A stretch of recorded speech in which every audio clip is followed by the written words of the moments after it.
Welcome to Arsenal above all. It wasn't a very nice trip down the seaside after the international break. We've got Steve and Neil. They've assembled to discuss what we witnessed Saturday night. We've kind of had the time to sleep on it, and we're going to share our thoughts and everything else that we want to talk about within the next 45 minutes, an hour, or however long. It might be 5 minutes of the way we're feeling at the moment, but let's see how it goes. But thanks, gentlemen, for coming on. But before all of that, of course, let's go.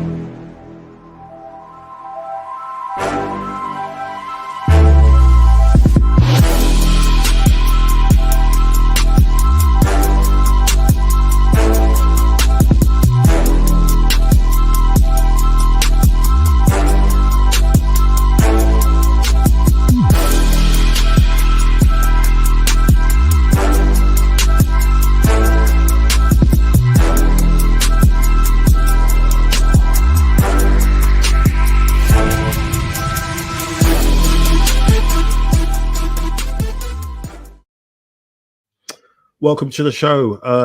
Let's start with you, Steve. How you doing? It's been a while since you've been on. How you feeling? Yeah, I've had time to sleep in it, Mike. So it's best we talk about it. No worries. Thank you for coming on as always. And I've also got I've got to give him his alias. The most dangerous Arsenal fan alive, the Arsenal Jason Bourne. Neil Shah, how you doing? Jason Bourne. I wish, man. God's sake. You right? Well, now I'm feeling much better. If you're liking me to Jason Bourne, what can I want in life? I'm happy now, man. Forget football. Yeah, no, I'm good. Thanks for having me on, as always. Pleasure. No, good stuff. No, thanks for coming on. Thanks, gentlemen, as always. We'll get into it. But before we do, a couple of weeks ago, we had some obviously sad news, the passing of a legend in the game, passing another legend in the game, and that is Sir Herman Ousley, who was the anti-racism campaigner and founder of Kick It Out. So he sadly passed away aged 79 after a short illness. Lord Ousley was obviously the chair of Kick It Out, and he oversaw the launch in 1993 of the campaign called Let's Kick Racism Out of Football.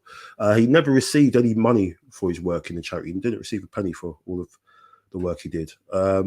His vision to set up Kick It Out was really the first true structural change in football to take on the problem that has blighted the game for decades. Obviously, we all remember John Barnes backheeling a banana and stuff like that when he was playing for Liverpool against Everton and stuff like that. And I think something happened recently, obviously, even more recently to Aubameyang, I remember, in the North London derby. Again, Tottenham ends throwing a banana. But his work basically led to greater awareness of discrimination and how to challenge it. Which is a legacy of the tenacity and vigour he showed in ensuring football continued to change. Obviously, we owe him a huge, great debt of gratitude, and it's hopes that his legacy will prove a benefit for future generations.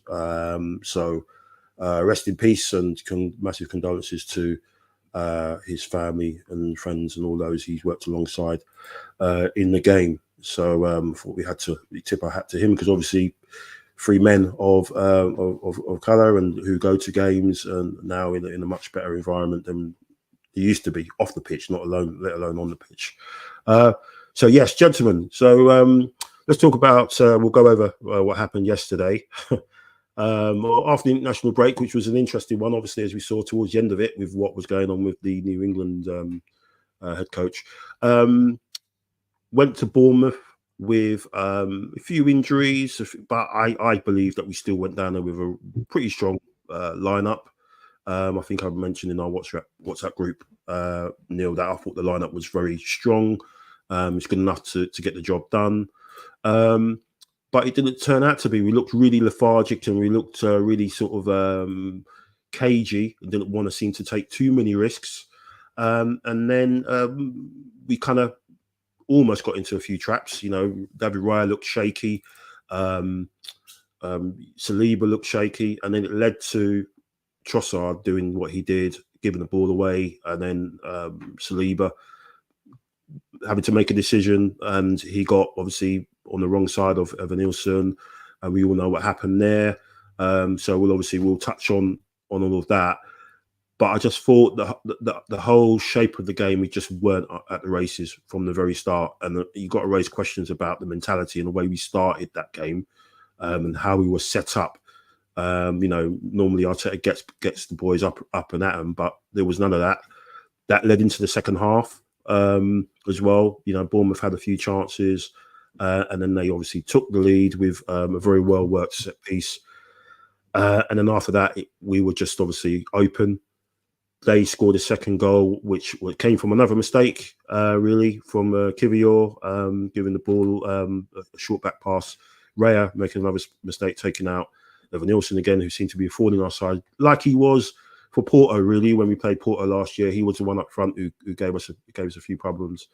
And then we ran out. Basically, they scored the penalty. Kluivert scored the penalty, and we ended up with our first defeat of the season. I'll go to you first, Neil. Obviously, we don't want to go through the whole bits and pieces of it. It was just going to be like an overview chat on what you feel and what you think went wrong on yesterday. But what's your feeling, gut feeling now, looking ahead, really, because we've got a massive game to come. But just what was your thoughts in just how that game transpired? And hindsight's a wonderful thing. Was that the right team to play? The fact that Ethan wasn't really trusted again.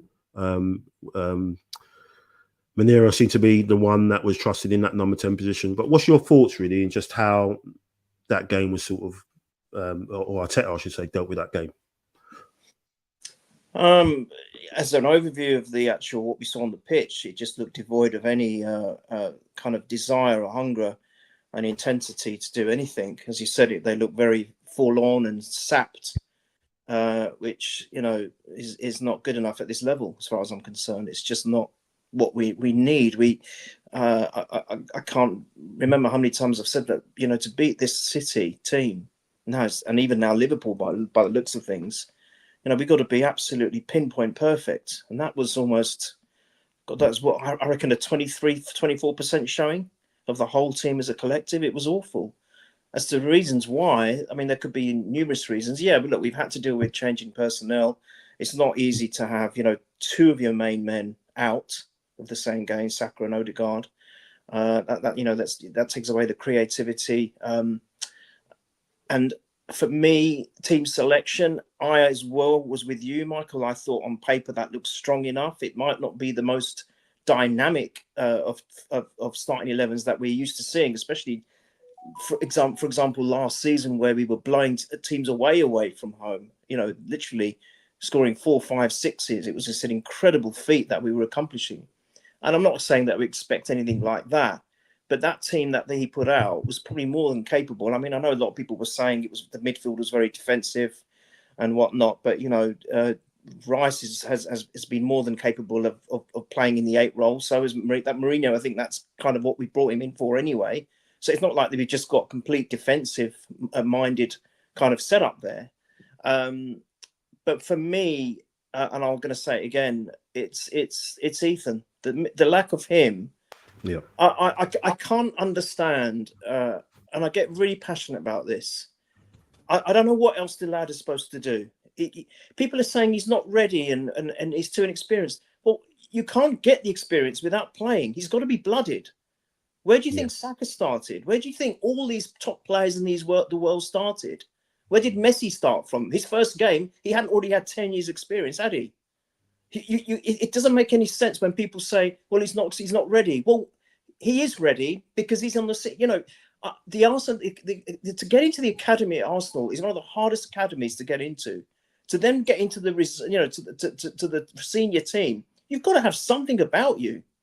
And the fact that he's made it there, and all the cameos that you've seen him in, he's been absolutely tremendous. Absolutely tremendous. I think he's been, I would say, if you took all his minutes or every second that he's played and you put it all together, I'd say he's been our player of the season. I honestly would, in terms of, you know, if you look at everyone else's performances, because I don't think he's really put a foot wrong.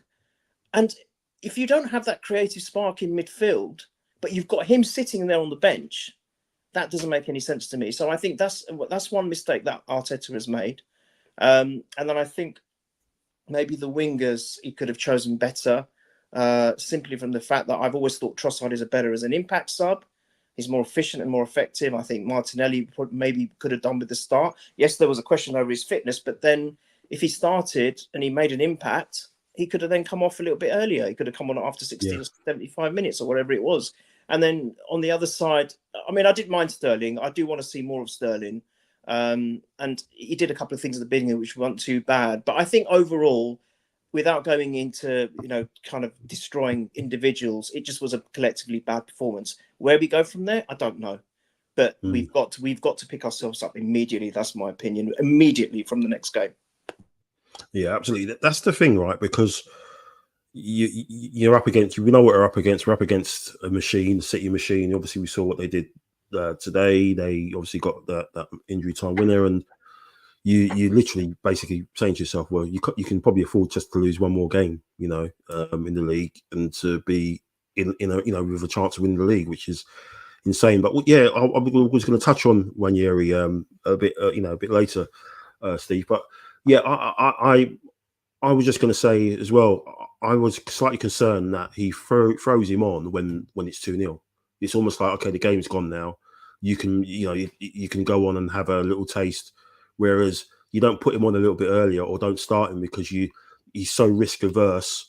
You know, you saw when he came on, he looked really lively. He was popping the ball around the corner. He looked comfortable on the ball. And as Neil said, we've seen this. We've seen when he's made his cameos, when he's come on, even in the North London derby. You know, he was the most of the three that came on, Sterling and Jesus. He was the most one that was secure with the ball. You know, he was the calmest one with the ball. So it is a worry. It is a concern that the way he's using Ethan, because he was meant to be Odegaard's understudy, and then yesterday he plays Marino in that kind of 10 role, which was kind of meant to be Ethan Ranieri's sort of position, you know. And as Neil said, Trossard, who has been playing well in that sort of left eight kind of position, because of, you know, Martinelli played ahead of him before when he played the last game.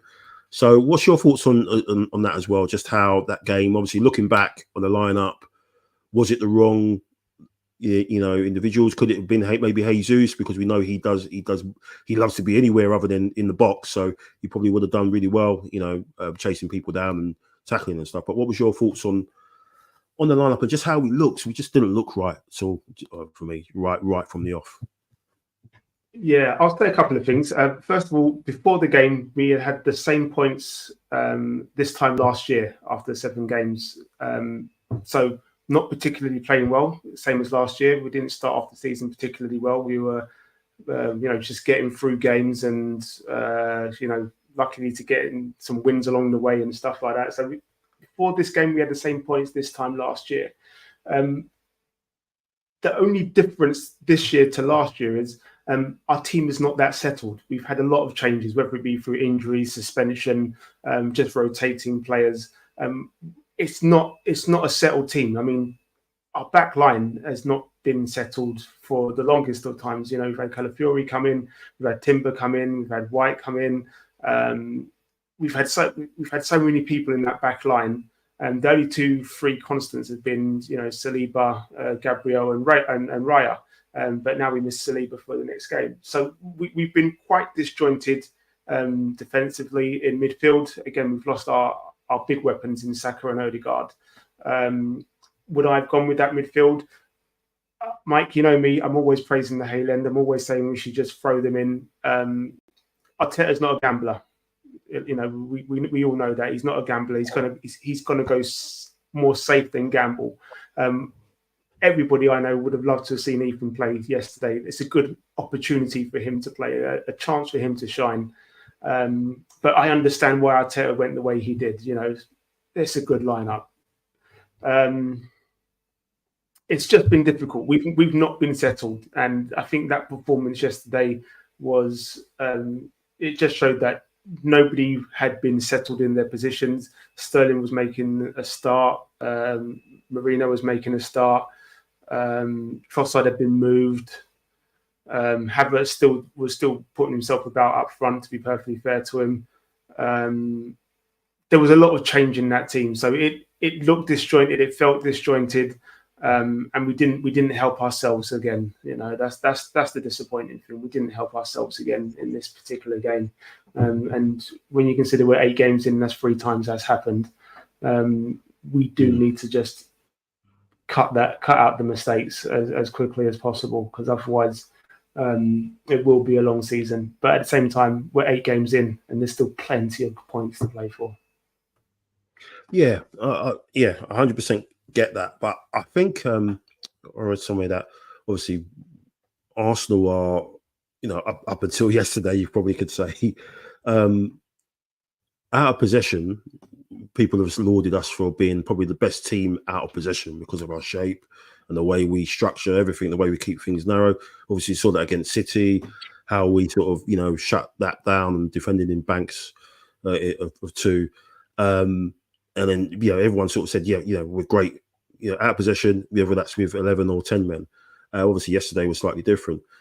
But it's almost to a point that I think we are probably one of the worst teams in the world, you know, in possession with 10 men. Because bar the Brighton game, which I think we should have won that game, even though we finished with 10 men. You know, if you remember, I don't know if he was there, Neil, but Saka had that chance where he sort of, you know, if it would, Havertz put a brilliant ball across to him.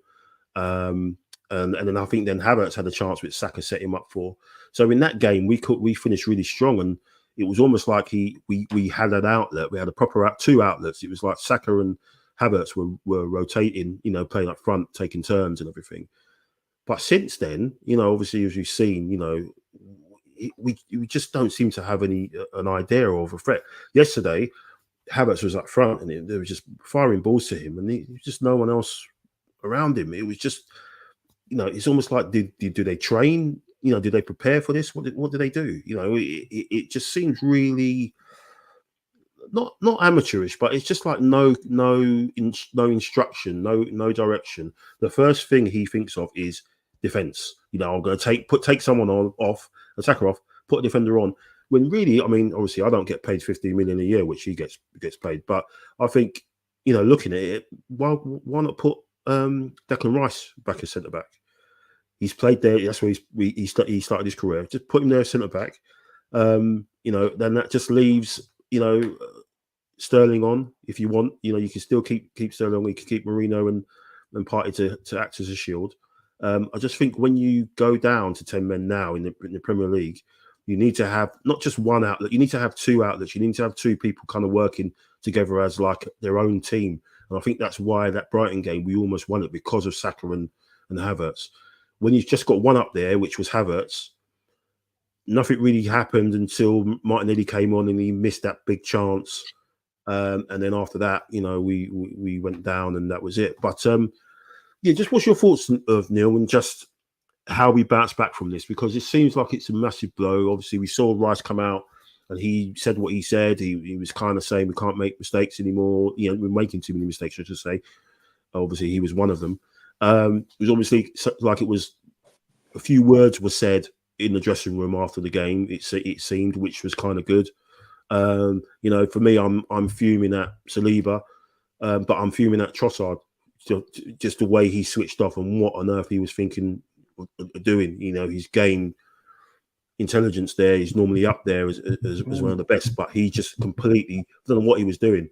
But what do you feel, Neil, in terms of how you bounce back from this? Because again, we're at the hand of being officiated differently. If you look at what happened this afternoon with Liverpool and Chelsea, you know, a similar situation, you know, a foul on the halfway line and a yellow card stands, and obviously our one didn't. But how do you think the players and the team respond to this, Neil? Obviously, we've got Tuesday to come, but as Neil, as Steve said, it's early. We've got lots of points to play for, but just what's your thoughts on just how we respond to this? Do we have to introduce someone like Ethan into the scheme of things, or what? Before I answer that, can I quickly just, I know you probably don't want to talk too much about what happened with the sending off, but I want to just say this, not about the sending off. I mean, I thought that was a red card or whatever. It doesn't matter. The point is this, is some people are saying that, all right, and I agree to a certain extent, that, well, it doesn't matter that we lost the player because we weren't really doing anything with 11 men, which I agree with. We weren't. We were not at the races at all because we were so disjointed. But my point is, very much like both the other games, we lost the player with still a big chunk of the match left. In this case, 2/3 of the game was still left. And I'm sure if there is going to be an improvement, doesn't matter we've all had this, we've all had it, the experience and the saying that sometimes football's a game of two halves. I've seen Arsenal play horrendously one half and absolutely brilliant the next. Completely different team, right? And if you've got 11 men, you have a better chance to improve.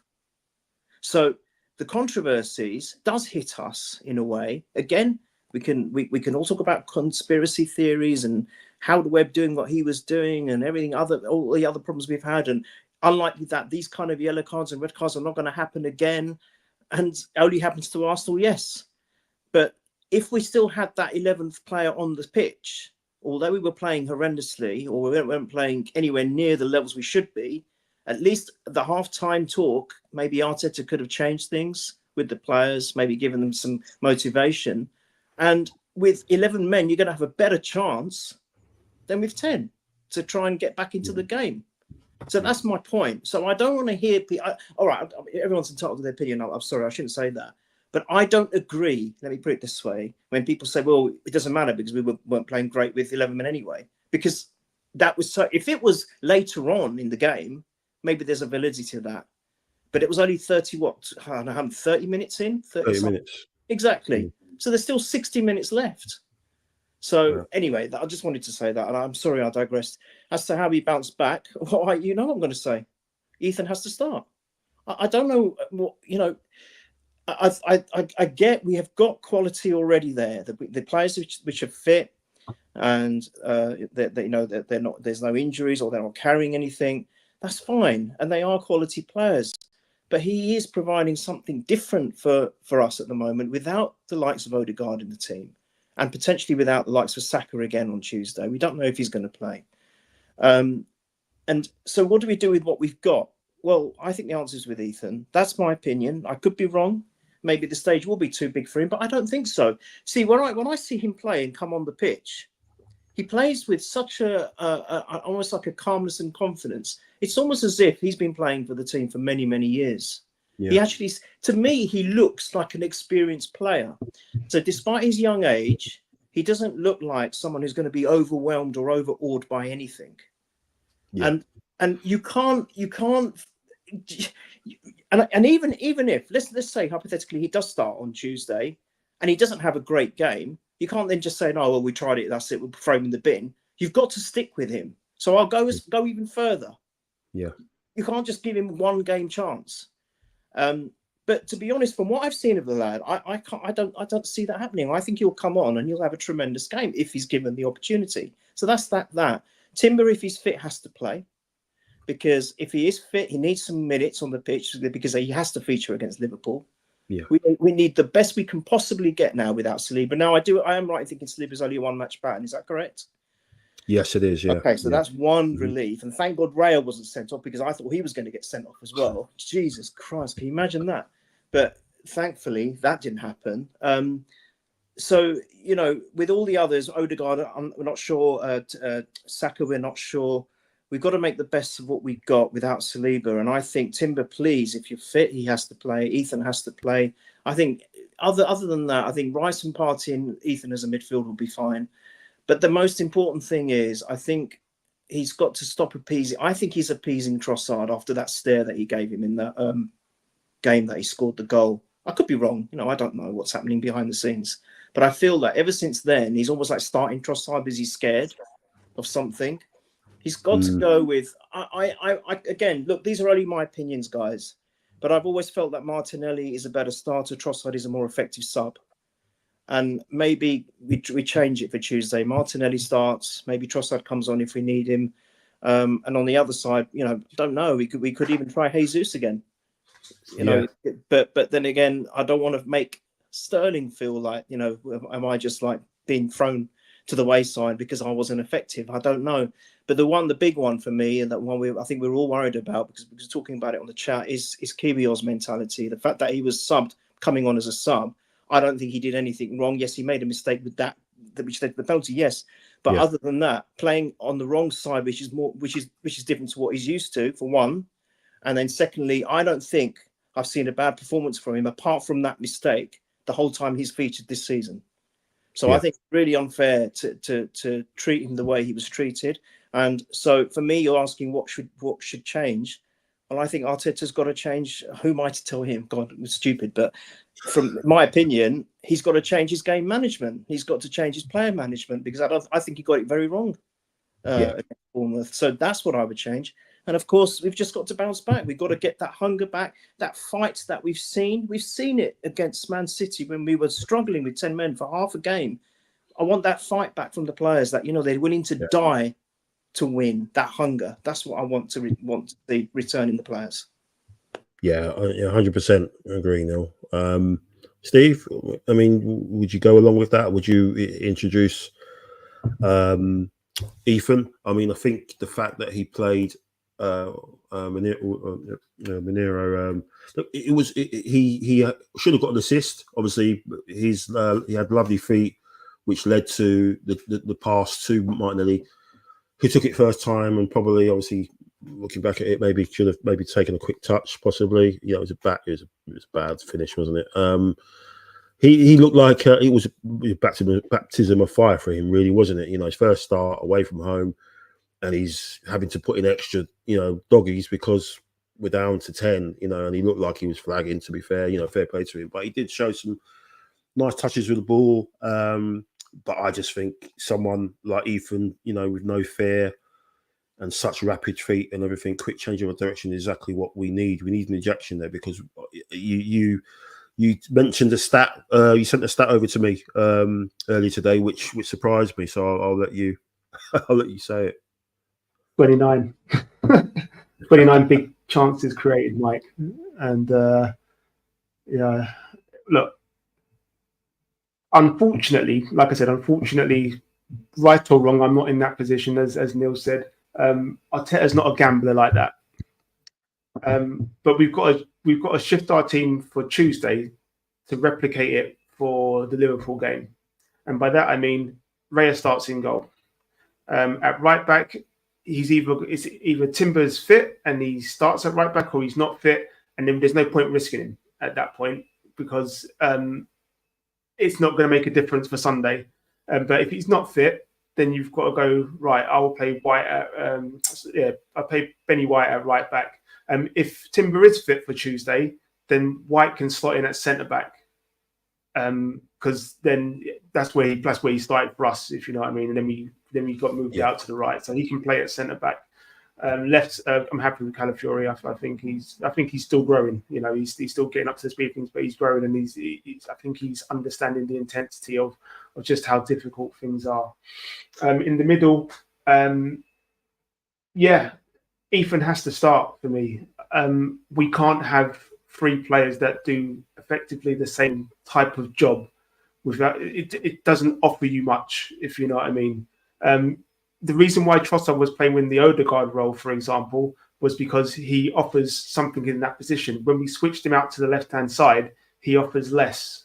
And when he's coming on as a sub, he's got a bit more freedom to drift in from the left and then create something, which is what he usually does, and then gets a goal or an assist or something like that. Starting him out on the left, it doesn't always seem like it works. So he can't play there. Yeah. So if Martinelli's fit, he starts. If you're going to want to play Trossard, then you play Trossard in that Odegaard role, and then somebody else drops out. But I said, for me, Ethan should be starting. He adds something. He adds energy. He adds that youthfulness of, I'm going to try and do something. And it helps with us as fans, especially when you're in the stands, because you're able to go, there's something going to happen. He's going to create something. He's going to do something. It just gives us that excitement. And it lifts the rest of the team as well. It's crazy to say it, but that's what youth brings. It brings that bit of excitement, that bit of unpredictability. How do we go forward? This isn't the Arsenal of 5 years ago, and this is what I said to a few people in relevant chats and stuff like that. This isn't the Arsenal of 5 years ago. 5 years ago, for example, we go right. We're losing the next 3 or 4, aren't we? Like, do you know what I mean? Head's already dropped. Arteta and his staff and his players have said that's not the mentality. We lose, okay. We talk about it. We're frustrated. We're angry. It's our own fault. We made our own mistakes. We put them right. We go to the next game and we win. Okay, we win, and that's the mentality. It's not. I said when people say, "Oh, Arsenal just go for the draw," and they've gone. It's nonsense. If you watch the documentary, even when we were at our poorest, that's what you don't forget. You're in a poor team at that point. Every game was we win, guys. We win. We win. It's not draw. Is not in his. It's not in his mind at any point. It's always to win. As you said, with this particular game, for example, there's a few things that probably he would have done differently. Maybe with the starting lineup, or maybe when the play gets off, you might go, actually, I may need to leave Sterling on there for his pace, for example. But that's hindsight. We've got hindsight in abundance, and we know. Sometimes we will go, I can't believe he's done that, and then it works out. And sometimes we go, oh, that's a good decision that he's done that, and then it doesn't work. Like it is just what it is. So going forward, we just win the next game, because that's all what's in front of us, and that's all Arteta will be saying. We win the next game. I think we're different. Yeah. I think obviously with a massive run of games we've got coming up, obviously after the Tuesday Champions League, obviously we have Liverpool, and then obviously after that we've got some difficult away trips. Obviously we've got Preston, which is going to be a cup final for them. It's going to be, I'm sure it's going to be a lot of rotation there, pretty much similar to the team that played last time, possibly. But obviously you've got a good chance to get into a quarterfinals of a competition, and then one game away from a 2-leg semi-final. So I think he might, go strong in that one a little bit. Obviously the Newcastle and Inter away, and then Chelsea away. 3 massive games away from home. We really, really do need to get a couple of bodies back. The worry for me, I think I messaged you both about this, was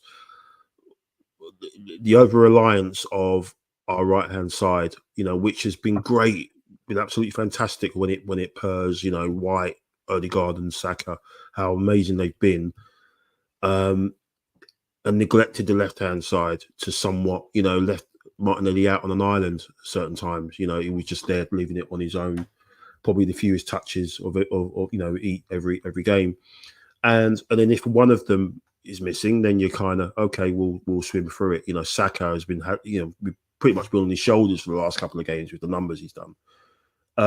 Then White came out the side obviously with his injury, and Saka was still managing to do numbers, without Odegaard and without White. And then the last piece goes, and we saw what happened yesterday. Our creativity in the last third is just non-existent. And I think it's got to the point where, because of that, we were predictable, but the predictability was great. But at the same time, it's a curse, because as soon as that goes, then you're just at the mercy of what kind of happened yesterday. We just didn't look like we were going to do anything. We're too indecisive. The one chance we had where we broke was when it fell to Sterling on the edge of the box, and we thought he was going to pass it inside, but he tried to dribble between two. Then he should have had a shot on his left hand side, but he cut back onto his right. And I think that's Sterling all day long. He's so indecisive. That's why you can't play him and Jesus in a team at the same time, because there's too much indecisiveness in that last third. You don't know what they're going to do, and you can't sort of rely on either of them. You've got to kind of play one of them. But I think now the way that we look so poor creativity-wise at the last third, Neil, it obviously goes to show we didn't have 2 of the main pieces, which was Odegaard and Saka. So I think you've got to try and get that injection of that, and who is that? That's Ethan Nwaneri. I think you've got to put him in. But again, it's if you don't start him or give him significant minutes against Leicester and Southampton at home. We know he did against Leicester when he came on and he had shot, or was it Southampton? I got the games mixed up. But when he came on and he had that shot and it just went past the post and he looked really lively. He did. We kind of thought, okay, he's going to start one of those games, isn't he? Of course, he's going to start one of the games. He didn't. And it was Leicester, because against Southampton, I don't even think he came on. He didn't come on at all. So if you're not going to do it then, are you going to do it now, Neil? Are you going to do it on Tuesday night? And then you're kind of hoping Saka's back for against Liverpool. You don't think Odegaard's going to be back in time if people say November. I think he's kind of pushed himself into a corner, Arteta, I think. And, and that's over, not just now, over the last couple of years. We're not balanced. We've been one-sided too much. What's your thoughts on that? No, I totally agree. I think we've been very, right-centric, if there's such a phrase or saying. We've just been more sort of just focused on the right. It's true. I think that's where Martinelli may have suffered. He's had this long blip of being out of form. I kind of look at that in two ways. He's not had the stability behind him, that's for sure.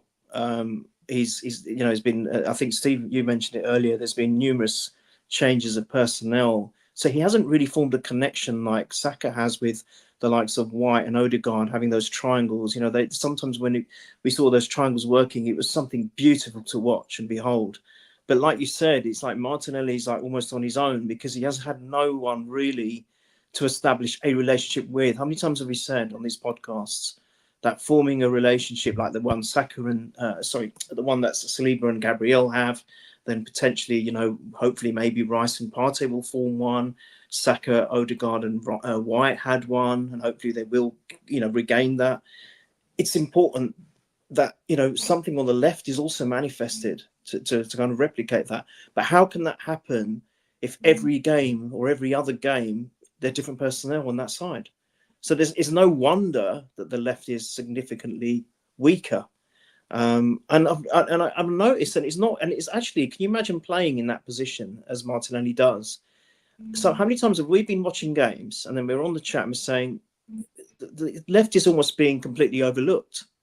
Move it through the left. Every single time I see a move, starting from Raya, and they move it from the back and it kind of goes to the midfield, it just goes to the right more times than it goes to the left. I'm not saying it's all the time, and if you're in that position on the left and you're thinking, no one's passing to me, or I'm not getting an opportunity, I don't think that helps the mentality either. And then the other way of looking at it is, but then there are times when Martinelli has had an abundance of chances when he's got the ball, but he's gone to try and beat that one man too many, and it's become very predictable. And he just fails. Either his last pass is not right, or his last shot is not right, or he just gets done by the third defender or the second defender.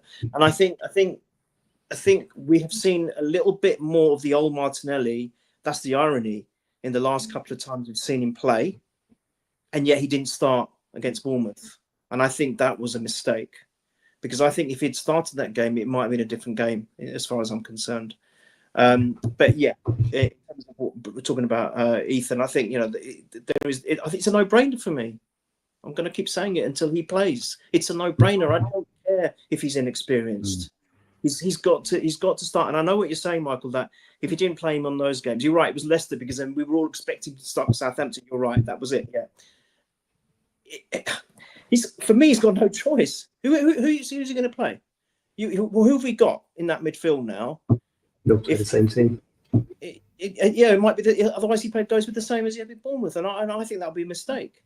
I'm not saying Shakhtar's, with all due respect to them, because I've always said that any competitive game, you should never disrespect the opponent. You should always treat them with respect, because it's a very high level of football that you're playing in. But I don't think Shakhtar is probably one of the big elite teams. So maybe, we could maybe do what we've been doing this season and get away with or getting over the line with a win by not playing our best. But I don't want that. I want the team to go out there and play brilliant football, get a deserved win, so then we're ready for Liverpool, because Liverpool's going to be a crunch game. If we lose to Liverpool, we're effectively 7 points behind already. And I know, Steve, you're right. It's very early in the season, but 7 points in the olden days, I would agree with you. There's still a long time to go. But you know what Man City and Liverpool are like. They could potentially pull a run of 12, 15 games and drop maybe just a couple of points here and there. We've got to be matching them. We have to match those levels. And by losing to Bournemouth and dropping those 3 precious points, we've got no choice but to regain them against Liverpool. Otherwise, I think we could be already facing a very hard challenge if not without even reaching the end of October. So hugely important the next 2 games, and I think his choice of personnel is going to be massive. And let's just hope we get some of our key players back before the end of before the end of the weekend, so that they can feature. Yeah, Shakhtar have played 2 games, obviously, like everyone has in the Champions League so far. They've drawn and they've lost 1. They haven't scored yet, and they've conceded 3. So they're not exactly whipping boys. But if you're gonna want to play someone to sort of get the bounce back, it is going to be a team like that at home early on a Tuesday-ish to get that win, get maybe a couple of goals, maybe you play someone like Kivior,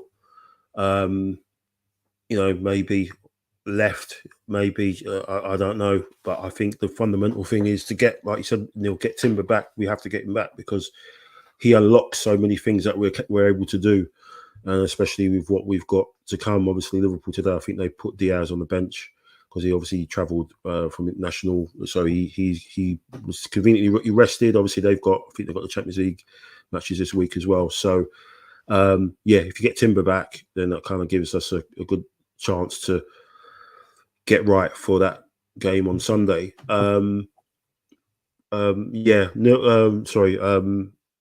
Steve, what's your thoughts on just how we get over this and what we do on Tuesday? I think you're right. I think I heard you say that he's pretty much probably going to play the same side again. Pretty much. I mean, look, just to touch on what Neil was saying with that left-hand side, Martinelli's most productive season with us was when Xhaka was there. Yeah. And Xhaka's last season. It was productive because the 3 of them on that side had that confidence and familiarity amongst them. So you had Xhaka, Zinchenko, and Martinelli. And so we could go left or right. That was the beauty of it. We could go either side, and because of how Xhaka was covering in for when Zinchenko was going forward, and which meant that Martinelli was still tracking back, but not having to track back as much, and then was receiving more of the ball because a lot of our play was still going through Xhaka to go to early.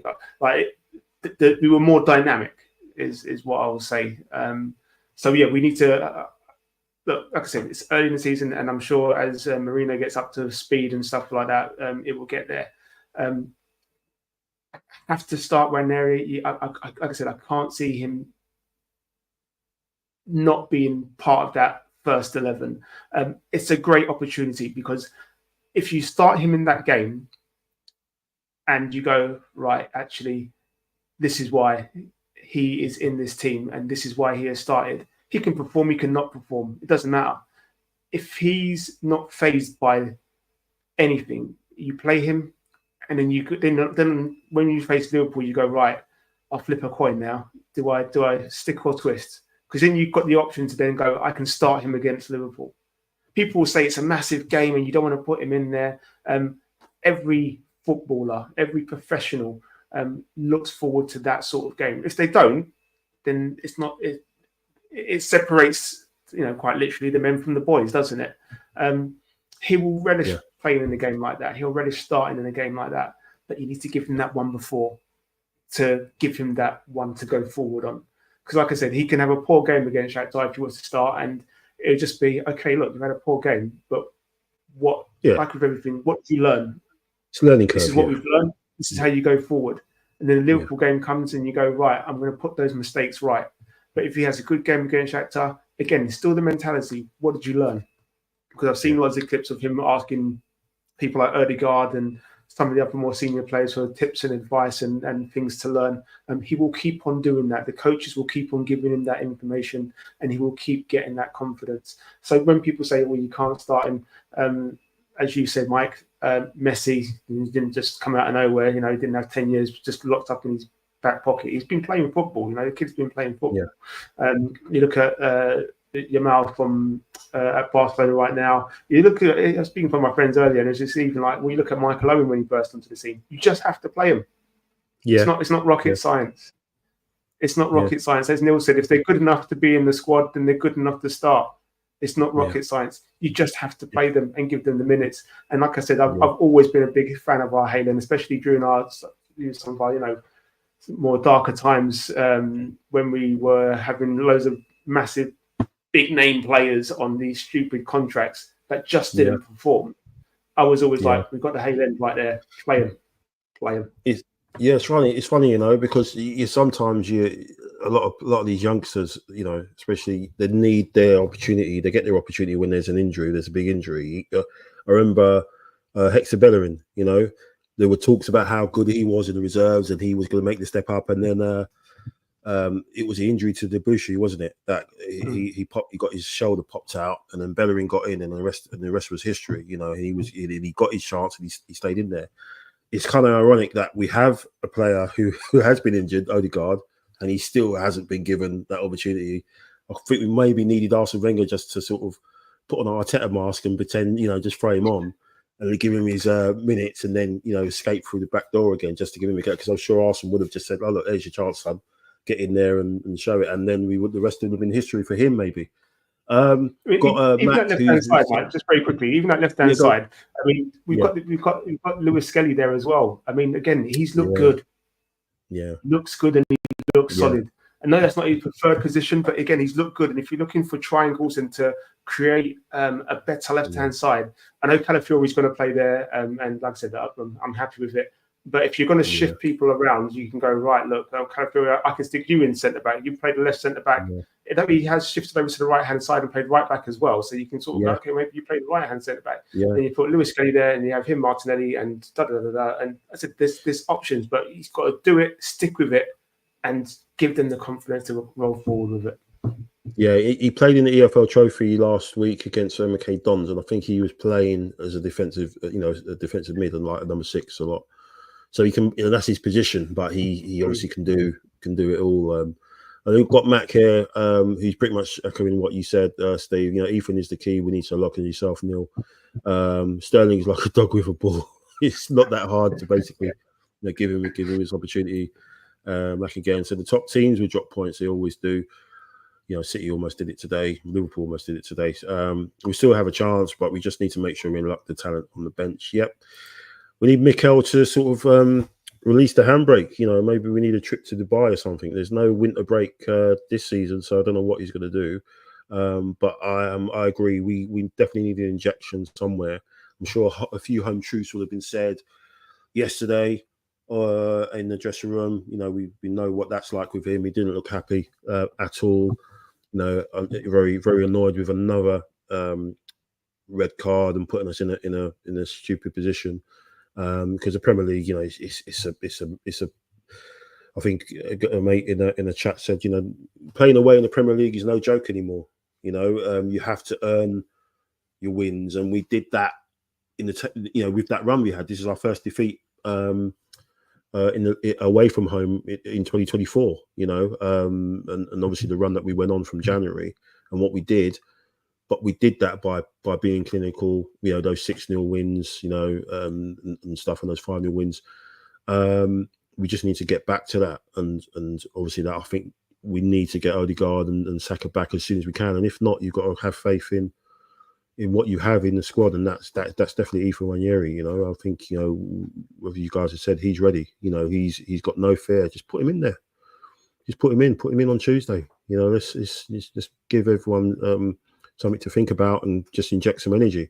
Because I've got to admit, when he came on yesterday, you could see there was a lot more movement. People were popping the ball around. He was getting the ball, going for angles and stuff. So, Mikel needs to be less risk averse, I think, and be a bit more open in terms of giving this kid a chance. But yeah, we'll put a full stop on that. Terrible trip away to the seaside. For Arsenal, we just hope we can bounce back, at home on Tuesday against Shakhtar Donetsk, and then roll on and run on from there and welcome Liverpool and hopefully put a dent in their run. Things seem to be going pretty well for them at the moment with their new manager. I know they lost to Forest, but it'd be nice to get some 3 points back on them because, as Max said, we need to. Top teams who drop points. It'd be nice if we're the ones to help them do it, and and then we'll just keep rolling on from there because we've got massive run of games coming up, scary run of games, and we're going to need everybody back as much as we can. But the key one is Timber. If we're going to get anyone back, it's got to be Timber just for that game on Sunday. But thanks, Neil. Neil, I really appreciate your time. Thank you. I know you did some great work on the Purely Arsenal as well earlier today. Please watch that, follow that, subscribe, and track the most dangerous man, Jason Bourne, before he disappears. You know what he's like to follow. You can see his trail all over the place. People monitoring him, monitoring his movements, and. What do you moves about the Emirates Stadium? Where did you get that from? Thanks, Neil. Always a pleasure, man. Love you, man. Thank you, man. And Steve, Corbin Stepney, thanks for your great insight again as well, bro. I really appreciate it. It's always great to have some reasoned chats on all things Arsenal. When there's pure head loss going on everywhere, yes, it hurts to lose a game, but it's always. And I'll never ever question his team selection ever again. Yeah, there you go. We've got another. Maybe he's Arteta in disguise. I don't know. Maybe. Liverpool. I think we over worrying. Unless we shoot ourselves in the foot, we should do well. Let's hope we don't get another player sent off. I think if we finish the game with 11 men, we should be all right. We always up our game against the top teams. Yes, so let's hope we do the same again on Sunday. So thanks, gents. Thanks for your time. Thanks for everyone watching. We'll have this. Hopefully, have this on the podcast, usual podcast platforms, Spotify, Acast, and all the rest of your streaming platforms. We might be back for a very rapid recap of what happens on Tuesday night. Let's hope it's a good result, and if not, we'll be back after the game on Sunday, maybe back Sunday night because should have the house to myself. The kids will be asleep by then, and the missus will be back from the Emirates. So I'll have a window, an hour window, a little bit like it's almost like Jason Bourne. He's got a window to get out and before he leaves. So it's like Neil Shah, when they follow him on CCTV at the Emirates, and then he disappears behind the pillar and he's gone. You can't see him anymore. So yeah. Sorry, Neil. That's going to stick, man. Sorry, I don't know where it even started, but I'll take it. Who knows? It might be true.